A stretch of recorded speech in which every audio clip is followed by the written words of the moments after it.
Apa kabar teman-teman semua? Tentunya pasti baik. Terima kasih teman-teman, tetap semangat nonton di channel Seng Berlian kesayangan kalian. Mudah-mudahan tetap semangat menonton sampai habis. Jangan lupa like dan share agar tidak ketinggalan video-video saya yang terbaru. Cucu nakal dan kebun kakek, pagi yang cerah di kebun sayur. Pagi itu, matahari bersinar cerah, menghangatkan embun yang masih menempel di dedaunan. Kakek Sarman, seorang petani sayur yang sudah puluhan tahun merawat kebunnya, berangkat menuju ladangnya yang hijau. Ia ditemani oleh anjing kesayangannya, si Kunyil, yang setia berjalan di sampingnya dengan akor bergoyang-goyang. Sesampainya di kebun, kakek Sarman menghela napas lega.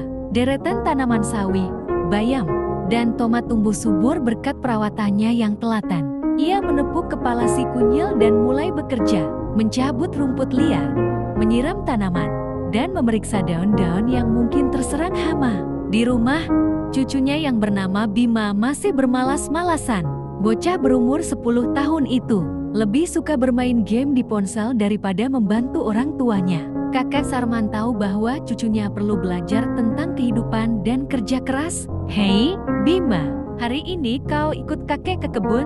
seru kakek Sarman saat pulang sebentar untuk sarapan. "Ah, malas, Kek. Panas, lagi enak main game nih," jawab Bima sambil tetap menatap layar ponselnya. Kakek Sarman hanya tersenyum. Ia lalu mengambil ponsel Bima dan memasukkannya ke dalam kantong bajunya. "Kalau mau ponselmu kembali, ikut kakek ke kebun. Kita lihat siapa yang lebih kuat, kau atau tanaman liar di sana," katanya dengan nada bercanda. Dengan wajah cemberut, Bima akhirnya menurut. Setibanya di kebun, Bima mengernyit melihat hamparan tanaman yang luas. Ia menutup hidung saat mencium aroma tanah yang basah. "Ya, kenapa kotor begini, Kek?" keluhnya. Kakek Sarman tertawa kecil. "Tanah yang kotor ini justru memberi kita makanan. Kalau tidak ada petani, kau tidak bisa makan sayur segar di rumah." Bima tetap menggerutu, tetapi ia mulai memperhatikan kakeknya yang dengan cekatan mencabut rumput liar dan menyiram tanaman.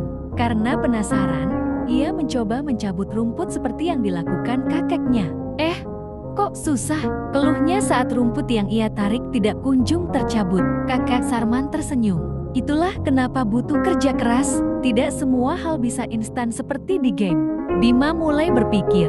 Ia mencoba lagi dan akhirnya berhasil mencabut beberapa rumput. Wajahnya berbinar bangga.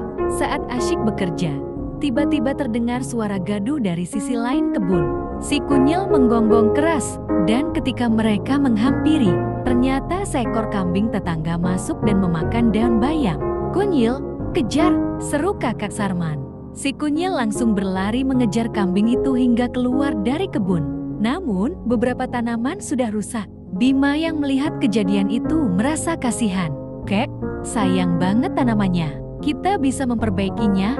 tanyanya. "Tentu, tapi butuh waktu dan usaha," jawab kakek Sarman sambil mengelus bahu cucunya. Bima merasa bertanggung jawab dan menawarkan diri untuk membantu. Bersama kakeknya, ia mulai menanam kembali bayam yang rusak. Beberapa minggu kemudian, tanaman bayam yang mereka tanam kembali tumbuh subur.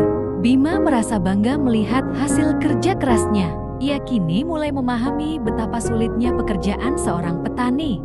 Saat ibunya memasak sayur bayam hasil panenan mereka, Bima makan dengan lahap. "Bagaimana rasanya hasil kerja kerasmu sendiri?" tanya kakek Sarman.